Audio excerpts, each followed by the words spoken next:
At the 1980 Golden Globes, Peter Sellers walked away with the award for Best Comedy Performance for his role in the satirical comedy drama Being There, as well as scoring an Oscar nomination for Best Actor. The final accolades of a career that began when he was just 2 weeks old carried onto stage at the King's Theatre in Southsea, Portsmouth, the seaside resort where he was born. His parents were variety performers, constantly on tour, sometimes leaving their only child for weeks at a time. His childhood was dysfunctional, but it only set the stage for what would be a life and career beset by mental illness, tumultuous relationships, and on-set tantrums.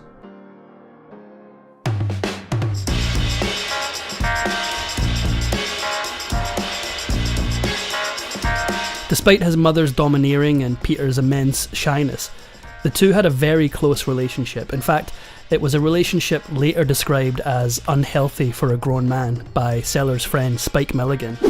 When you factor in that Peter was named after his stillborn older brother, maybe the mommy issues weren't all that surprising. After serving with the Royal Air Force in World War II, Sellers decided to pursue a career in showbiz, and to secure an audition with the BBC, he called and pretended to be star radio host Kenneth Horne to get their attention. Producer Roy Spear was won over by the impression, which led to Sellers becoming a regular radio performer. By the late 1940s, Sellers had been introduced to Harry Seacombe and Spike Milligan, who he would go on to star with in The Goon Show, a legendary radio comedy programme which ran for pretty much the entirety of the 50s. Its avant-garde, surrealist humour would have far-reaching influence, perhaps most notably on a group of Cambridge University students who would go on to form Monty Python. By the time The Goon Show ended in 1960, Peter Sellers had married Australian actress Anne Howe, had 2 children, and had begun a film career starring in titles like The Lady Killers with one of his idols, Alec Guinness. The original record-breaking shower of comics are back again in the sequel to Private's Progress, I'm All Right, Jack. I'm all right, Jack, I'm okay. And now they're joined by Peter Sellers as Kite, a man who believes in striking while the iron is hot, or cold. Brother Windrush, I'm obliged to put to you an open question. Did you or did you not, in fact, collaborate with the management? Me? Collaborate? His shyness turned to insecurity that he would never make it in Hollywood, and his behaviour towards his family became neglectful, if not cruel. In 1960, he accepted a role in The Millionairess, telling the press that he did so because he would get to star alongside Sophia Loren, his obvious ulterior motives culminating in Sellers admitting to his wife that he had fallen in love with the Italian bombshell. He even woke his young son in the middle of the night to ask whether he should get a divorce. Sounds like he should have been putting that question to a therapist instead of a half-asleep 6-year-old. He would later declare that he never wanted to see his kids again after asking them which parent they loved more and not getting the answer he had hoped for. The couple divorced in 1962, and while his personal life was crumbling, his career was about to skyrocket.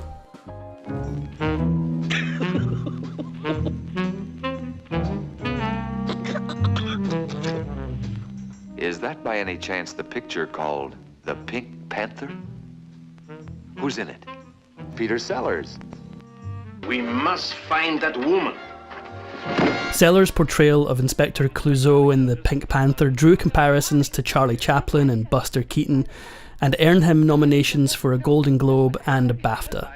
The character was largely created by Sellers himself and would become his most enduring and iconic role. I'm so sorry, I was trying to kiss your foot. No, it's all right, my dear. Let me kiss your No, face. it's all right. Roles in 2 Stanley Kubrick films, Lolita and Dr. Strangelove, would cement Sellers' Hollywood credentials. Dr. Strangelove in particular gave him an opportunity to display his acting range by playing 3 different roles, something he was well used to from his radio comedy days. Sellers was full of respect for Kubrick, something that couldn't be said for other directors he worked with as his mental instability began to take hold.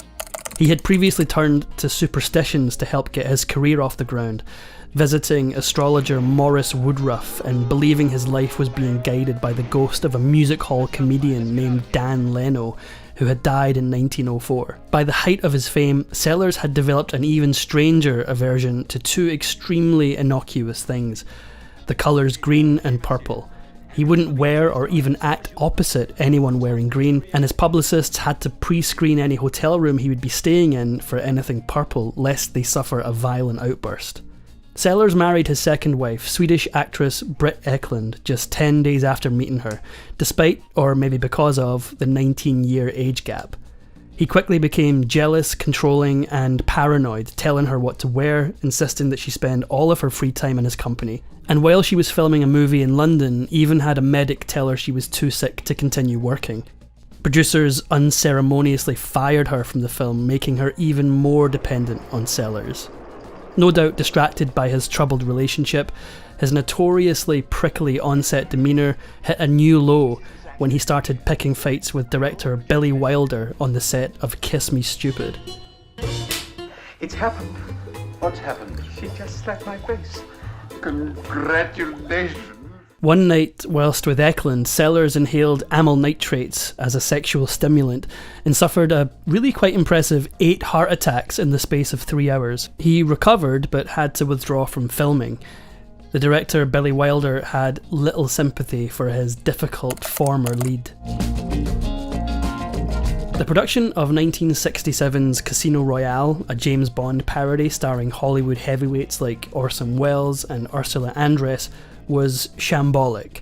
Apart from 6 different directors, a slew of writers and an escalating budget, Sellers was annoyed that the film had turned into a comedy and wanted to be in a serious Bond film. According to biographer Roger Lewis, Sellers kept rewriting the script to try to make his character more of a hero and less of a parody. He was referred to as an amateur by Orson Welles, and soon both actors refused to be in the same shot together. Sellers even punched Joseph McGrath, one of the directors, after McGrath complained about his behaviour. Sellers eventually left the film before it was finished, leaving him free to focus on destroying his marriage to Britt Ekland. Seems like old times once more. His next movie, The Bobo, starred both Sellers and Ekland, which turned out to be every bit the disaster you'd expect. After constant fighting, Sellers commanded the director to fire his wife, and Ekland admitted at this point that their marriage was now an atrocious sham.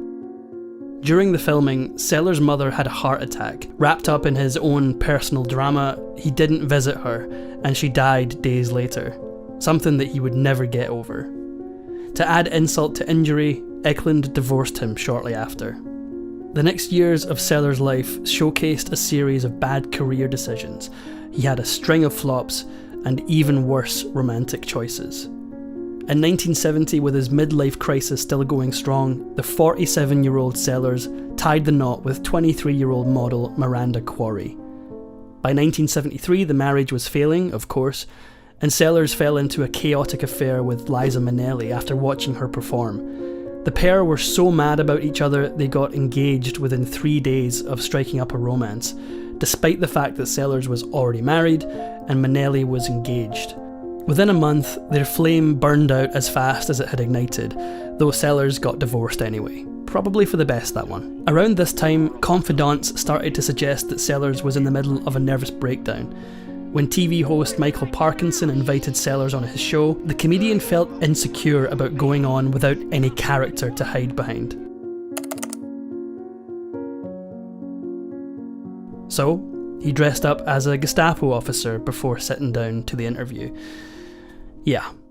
The mid-1970s saw Sellers try to revive his slipping career. He appeared in several more Pink Panther movies, which did bring money, accolades, and renewed relevance. But his on-set tantrums got worse. As Sellers got older, his women stayed the same age. In 1977, he got married one last time to 23-year-old actress Lynn Frederick. She was even less equipped to deal with Sellers' outbursts than any of his previous relationships, and according to biographer Roger Lewis, she was treated worse than any of them. In 1979, Sellers got one last chance at a serious movie role when he starred in the extremely well-received black comedy Being There, as the simple-minded gardener Chance. Sellers poured his heart and soul into the role, going method and staying well away from co-stars and journalists while filming.